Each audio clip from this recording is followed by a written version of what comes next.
Bueno, tengan todos ustedes muy buenas noches. Muchas gracias por venir, por estar aquí, para compartir un tema que nos compete definitivamente. Nosotros venimos ya, digamos, sufriendo varias décadas con este tema de las inundaciones, y es un tema que pareciera como que por primera vez, después de tanto tiempo, sobre todo en las lluvias del 83-84, ya se iniciaría un programa de reconstrucción muy interesante, pero eso va a depender de todos nosotros. Este es un texto, una parte de un texto de un libro que escribió Gabriel García Márquez, Cataclismo de Damocles. Dice: aquí existió la vida, en ella prevaleció el sufrimiento y predominó la injusticia. Pero también conocimos el amor y fuimos capaces de imaginarnos la felicidad. ¿Cómo explicar lo que hasta ahora continuamos casi sin comprender? Que el planeta está cambiando irremediablemente, que se está calentando de manera gradual e inexorable, y que a raíz de esto se vienen produciendo en el mundo desastres naturales, como las inundaciones, cada vez con mayor frecuencia y con mayores volúmenes de agua, por todo lo que venimos haciendo contra la naturaleza. Y aquí algunos datos. La crisis medioambiental. Desde 1980, la temperatura media de la superficie mundial ha aumentado entre 0.8 y 1.2 grados Celsius. Desde 1970, el 40% de humedales del planeta han desaparecido. Son ecosistemas claves en la lucha contra el cambio climático. En el 2050, unos 4.000 millones de personas vivirán en tierras desertificadas. Cada año, 8 millones de toneladas de plástico acaban en los océanos. La elevación del mar es de 3 milímetros por año. Hay 5 millones de personas en riesgo. Las ciudades son las primeras víctimas del cambio climático. Las ciudades ocupan el 3% de la superficie terrestre y producen el 75% de las emisiones de CO2 y consumen el 70% de la energía global. El 70% de las ciudades sufren hoy los efectos del cambio climático. Dado que más del 25% de la población urbana vive en áreas costeras, un gran número de ciudades está expuesta al riesgo de inundaciones, levantamiento de mares y tormentas. Contaminación del aire. El 95% de la población del planeta reside en zonas con niveles de partículas finas superiores a lo recomendado por la Organización Mundial de la Salud. El crecimiento de las ciudades. En el 2014, el 54% de la población mundial se concentraba en las ciudades. En el 2030, el 60% de la población mundial se concentrará en las ciudades. En el 2050, el 70% de la población mundial se concentrará en las ciudades. Como sabemos, en América Latina ya estamos en ese 70%, y en Perú más del 70% que ya estamos en las ciudades. Este es un mapa del mundo del año 2017, que fueron parte de los estudios que hice, donde se puede observar que obviamente no solamente fue el Perú el que sufrió las graves consecuencias del Niño Costero, sino en casi todo el mundo. El Perú perdió 3.000 millones de dólares. 3.000 millones de dólares. Y por supuesto, después de las inundaciones, quedaron entre nosotros, como nos consta, el cólera, el dengue, la malaria, que en el caso de Piura solamente murieron casi 100 personas. Dicho esto, nuestros estudios nos conducen a precisar entonces 5 conceptos fundamentales: riesgo, mitigación, resiliencia, educación, gobernanza. Quiero compartir con ustedes entonces dos casos que fue parte de los estudios que hice en Europa entre el año 2017 y 2018 que me parecen interesantes. El caso de la ciudad de Valencia y el de Lérida en España.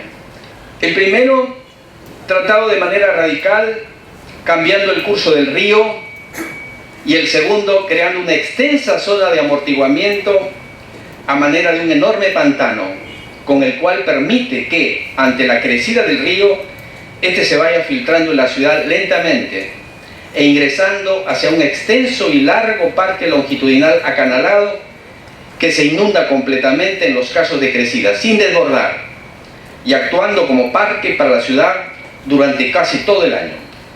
Sin embargo, en ambos casos cuentan con represas aguas arriba que controlan a las avenidas de agua y que sirven adicionalmente para abastecimiento de agua para la población, así como también para la agricultura.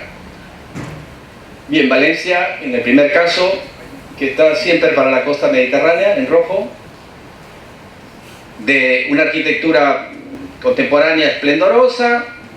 Vemos imágenes de obras de Calatrava, por ejemplo, imágenes de la ciudad, pero también, al igual que Piura, sufrió graves inundaciones, como esta, por ejemplo, que nos hacen recordar, por supuesto, las vivencias que nosotros tuvimos aquí, en Piura. Y entonces, ¿qué es lo que hicieron ellos? Pues simplemente cambiaron el curso del río, es decir, el nuevo cauce lo abrieron y lo trazaron hacia el sur de la ciudad. En azul se puede ver el nuevo cauce, el río Turia, a su paso por Valencia, y en rojo se puede ver el antiguo cauce. De tal manera que tuvieron un trabajo de ingeniería formidable, muy importante en inversión, pero fue decidido así y duró largos años, por supuesto, su construcción.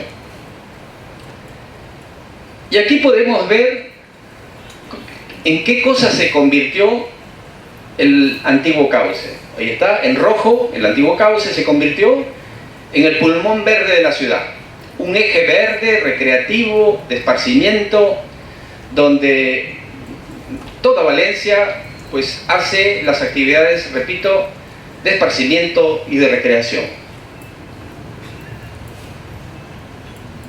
Ahí podemos ver cómo la utilizan durante todo el año gente de todas las edades. Y el nuevo curso, como ven ahí, un amplio canal de una sección bastante amplia, aparece ahí, pues, en una parte del año totalmente seco, porque no pasa agua, como Piura, que son casi 8 meses por los cuales no pasa ni una gota de agua. Y este es el caso de Lérida, en España, que es otra manera también de atacar el problema. Bien, esto está en la frontera con Francia y tiene que ver con un tratamiento del ingreso del agua hasta esta ciudad, que lo hace a través de un pantano enorme que sirve como amortiguamiento del agua que viene en las crecidas producto del descongelamiento de los Alpes. Es una ciudad bastante antigua, pero también sufrieron igualmente estos fenómenos pluviales importantes, como las imágenes se pueden observar. Y aquí aparece una entrevista que me parece oportuna, no sé si Pepe podrías ayudarme, por favor, donde va a hablar rápidamente la bióloga Esther Fanlo, que es una funcionaria del ayuntamiento justamente de Lleida o de Lérida, donde va a explicar brevemente en qué consiste este sistema, que es muy interesante. Sí, sí, claro. Este es un espacio verde a la entrada de la ciudad de 90 hectáreas, es una superficie bastante grande que efectivamente tiene un valor ecológico porque mantiene una superficie de bosque de ribera y por lo tanto toda la fauna y la flora asociada que de forma natural aparecen en los bosques de ribera, por lo tanto es un reservorio de biodiversidad de la zona, pero además, claramente tiene una función interesante en los momentos de crecida porque actúa como elemento regulador del agua, es decir, aquí permite que si en momentos de avenida toda esta gran cantidad de agua que baja por el río, en vez de entrar de forma rápida y con fuerza a la ciudad, puede entrar de una forma mucho más laminada, haya sido frenada por esta vegetación que aquí se encuentra, que es una vegetación densa, y además el hecho de que se pueda expandir el agua hacia los laterales permite también que baje la velocidad y baje la altura del agua con la que el agua llega a la ciudad. Por lo tanto, es una forma de protección también de la ciudad. Y entre tanto no llega la riada, que esperemos que no nos llega ni cada año, ni cada 2 años, ni siquiera cada 5 años. Riadas importantes aquí tienen un orden de recurrencia de 15-20 años. Es un espacio de gran interés para usos sociales. Este espacio también funciona de maravilla como parque urbano del barrio de la ciudad más próximo. Y bueno, ahora mismo podemos ver desde personas que están en el río con las piraguas hasta personas que vienen a correr, a pasear simplemente, a ver los árboles, a disfrutar de la naturaleza o de la tranquilidad. Ocurrió este tratamiento del que tú estás explicando, de la última gran riada que sufrió Lleida. ¿En qué año fue? En el año 82, 1982. Bien, luego de eso ya vino el trabajo del tratamiento, repito, de este enorme bosque. ¿Y qué otras tareas o actividades o proyectos hicieron para justamente mitigar el tema de las inundaciones que producía este río? Bien, no únicamente este trabajo que es justo en la zona territorial antes de entrar en la ciudad, sino también hubo un trabajo importante en el cauce urbano, propiamente dicho, los 3 kilómetros, 800 metros que hay de cauce urbano de la ciudad, dentro de la ciudad. Allí hubo un trabajo importante de recuperación de este espacio para permitir el paso de una avenida que fuera de 3.800 metros cúbicos por segundo, que es la que bajó en el año 82, y que pudiera pasar sin tener efectos sobre las viviendas de los alrededores. Entonces, también la concepción de este tramo urbano del río en la ciudad no solamente fue una concepción para la mitigación de las avenidas, sino también concebida como el Parque de la Michana para que al mismo tiempo pudiera tener estos usos sociales que pueden darse en estos espacios, diseñando de una forma determinada pues tanto el espacio verde como la red de caminos, los accesos, etcétera. Por lo tanto, yo creo que es interesante pensar en cómo estos espacios tienen un efecto en la mitigación de los efectos perniciosos que pueden tener las avenidas, sino que también hay que pensar si pueden tener otros usos complementarios y que sean posibles que funcionen los dos a la vez en los momentos en los que la avenida no existe. Entonces yo creo que el interés precisamente está en poder combinar los diferentes usos para los cuales se concibe el proyecto. Con un poco de imaginación y teniendo en cuenta todas las necesidades, creo que es posible. Está claro. Bien, ejemplar. Es un caso que me pareció interesante para compartirlo, pero es su realidad, las condiciones que ellos tienen, pero sin embargo hay varios elementos que ahí podríamos tener también, por supuesto, como referencia. Pero antes del estado, quiero que vean el plano de la ciudad para explicarles un poquito rápidamente también. Fíjense, el bosque este enorme está justamente aquí. Esta es la ciudad de Lleida, este es el río, y este es el gran pantano que amortigua las aguas del río cuando viene con fuerza y con todo el volumen en épocas de crecida. Es decir, que esto permite, todo lo que ha dicho la bióloga, es decir, permite una especie de filtración lenta en una canalización que se ha hecho previamente a lo largo de su paso por la ciudad, y que durante casi todo el año que es seco es muy interesante este borde del río, porque es tratado como un parque longitudinal, con un mantenimiento de agua permanente, producto del manejo y del control que existe aguas arriba. Entonces, este trabajo, repito, es un trabajo que evidentemente no solamente ha permitido mitigar el problema, digamos, de las inundaciones recurrentes, sino también ha permitido crear un espacio público, 2 espacios públicos, diría yo. Esto como un parque enorme que beneficia a la ciudad, beneficia las actividades de la ciudadanía, y este otro que está ya dentro de la ciudad propiamente dicha, que lo comparte igualmente toda la población. Y ahí está parte de ese parque longitudinal al borde del río, que convierte en esta localidad una ciudad resiliente, sustentable y participativa. El Estado, desde lo nacional, regional o local, debe asumir su rol no solamente de líder, dirigiendo y orientando debida y oportunamente a la población, conforme a nuestras leyes, sino también conforme a lo que ha suscrito en los foros internacionales, en su compromiso con la población frente a los desastres naturales, como es el caso del Acuerdo de Sendai, para la reducción del riesgo de desastre 2015-2030, reducción sustancial del riesgo de desastres y de las pérdidas ocasionadas por los desastres, tanto en vidas, medios de subsistencias, salud, como bienes económicos, físicos, sociales, ambientales y culturales.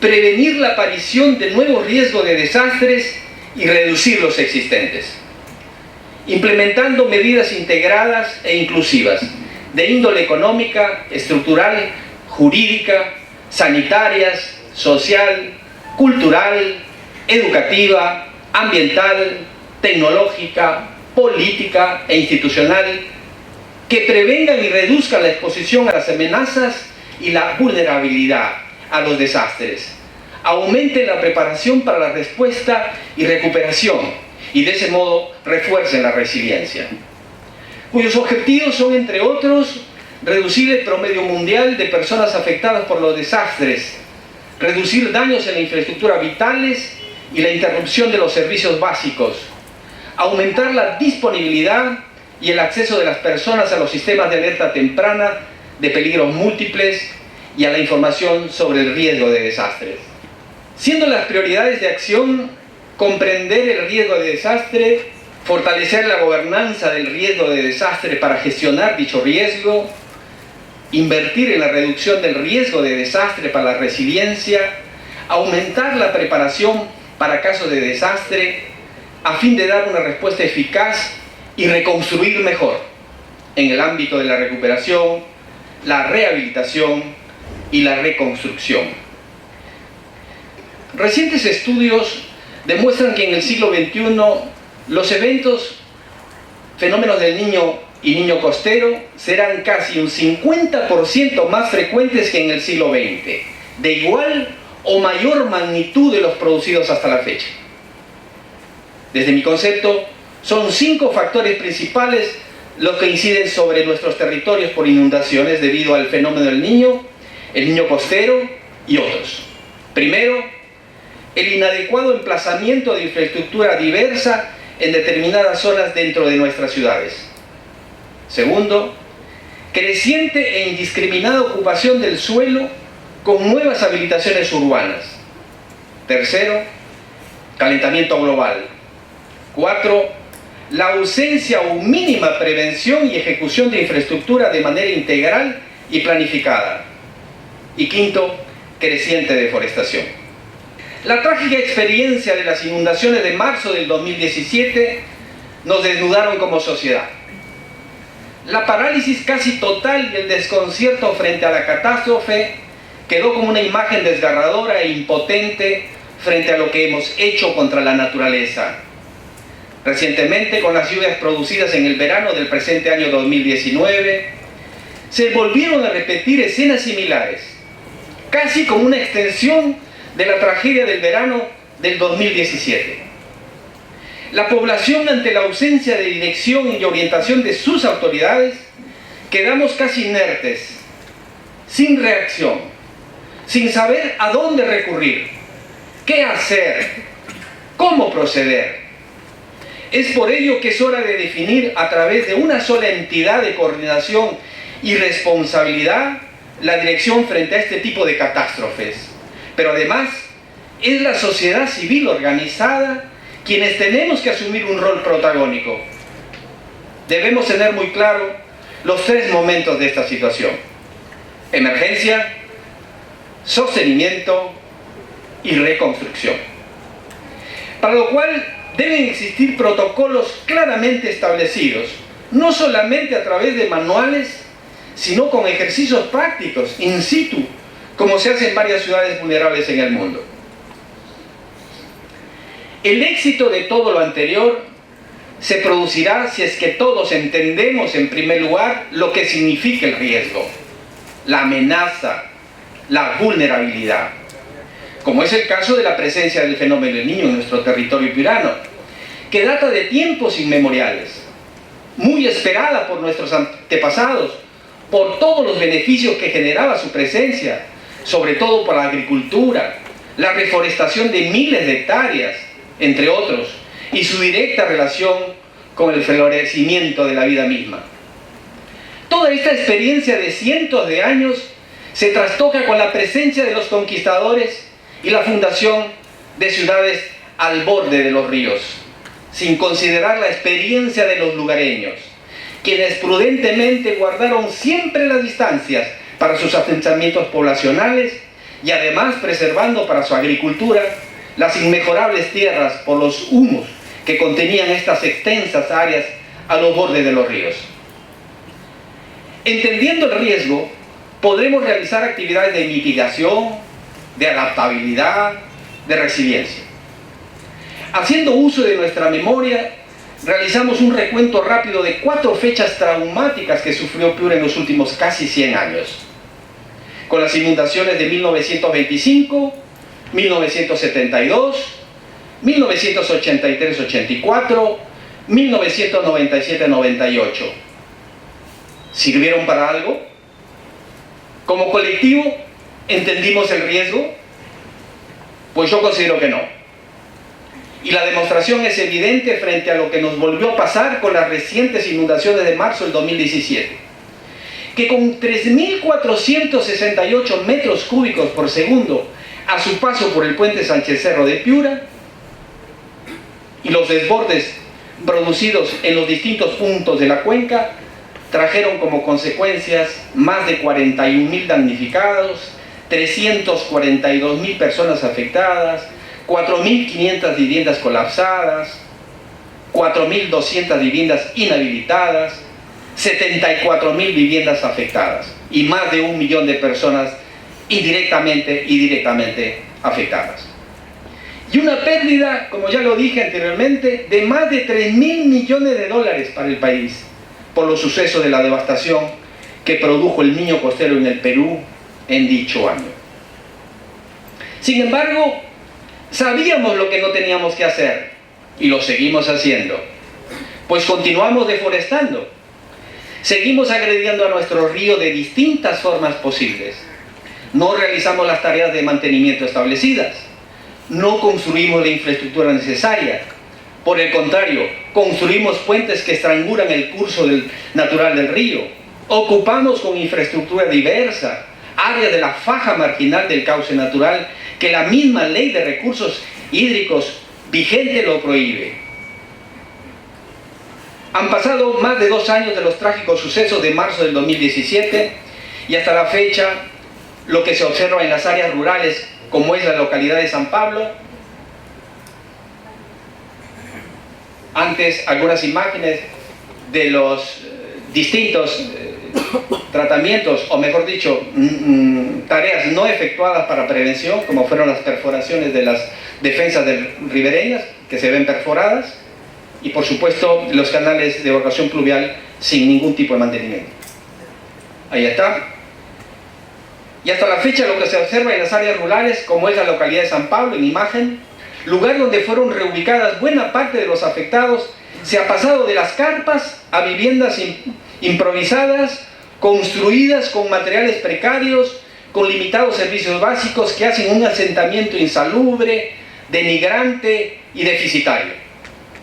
Y en la ciudad salta a la vista no solamente ausencia articulada de recuperación de pistas y veredas de calidad en el mejor de los casos, sino que se han producido deforestaciones urbanas de gran magnitud, como es el caso de la imagen que estamos viendo de la avenida Sánchez Cerro, donde podemos observar ahí que al haberse producido un arboricidio masivo se ha contribuido a la desprotección de la población en el control de las altas temperaturas. Vemos en imágenes cómo fue antes y cómo a raíz de la obra de la avenida Sánchez Cerro quedó totalmente sin ningún arbolito. De la población en el control de las altas temperaturas, la purificación del aire, de la sombra, que permitían la gran cantidad de árboles que existían. Hasta la fecha no se ha ejecutado ninguna obra de prevención medianamente importante, de tal manera que de haberse producido lluvias y acumulaciones de aguas similares a las de marzo del 2017, se hubiese generado las mismas afectaciones a la población y los cuantiosos daños materiales de aquel año. Sigue en discusión la llamada descolmatación del río Piura, ejecutada a fines del pasado año. ¿Sirvió para algo? Puesto que para estos trabajos se invirtieron alrededor de 350 millones de soles. Según los diversos especialistas consultados, manifestaron que no fue útil, puesto que la gran cantidad de masa se acumuló casi a los bordes de la cuenca, postergando los trabajos de salida al mar y o control de las aguas del río aguas arriba mediante la construcción, por ejemplo, de un polder cuyo costo es similar al ejecutado con la mencionada descolmatación. En el reciente mes de marzo del presente año,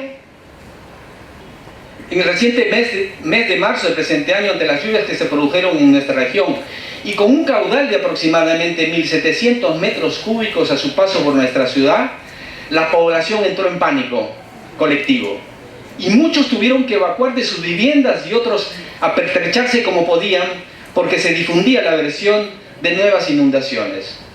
Esto nos hace pensar que aún estamos ante la ausencia de una dirección única, regional y con credibilidad, que permita que la población actúe conforme a los estudios y monitoreo que debe realizarse de manera técnica, la alerta temprano aún inexistente. Quizá por esto y muchas cosas más, gran parte de la población ha perdido la confianza en sus autoridades, no hay credibilidad. Como es esta imagen de justamente a propósito de los 2 años que se realizaron recientemente, repito, el 17 de marzo del 2019.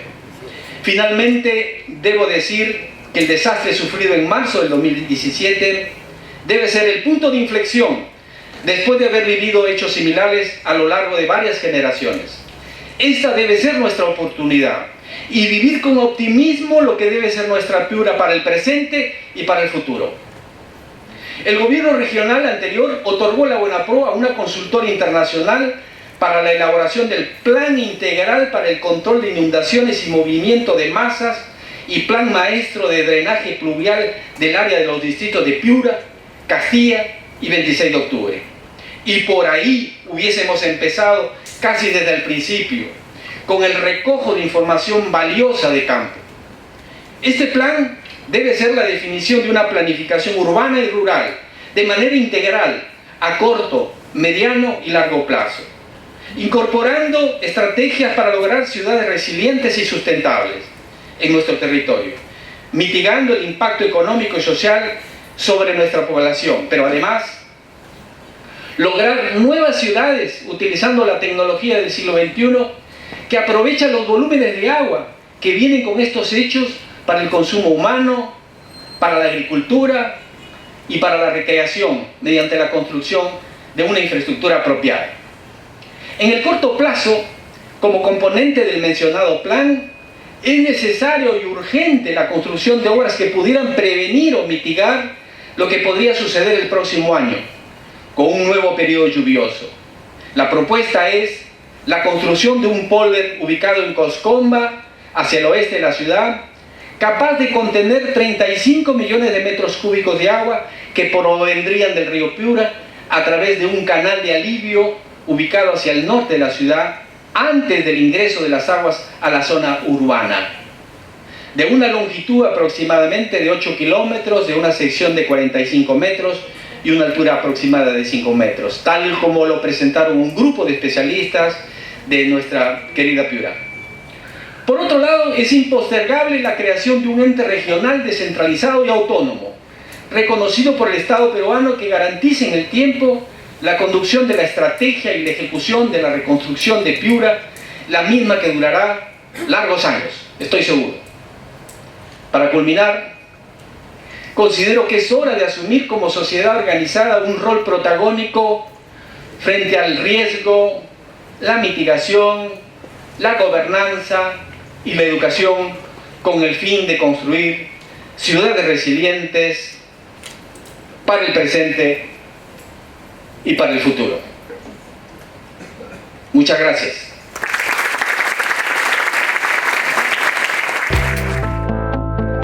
Salvemos juntos este planeta irrepetible. Mañana será demasiado tarde.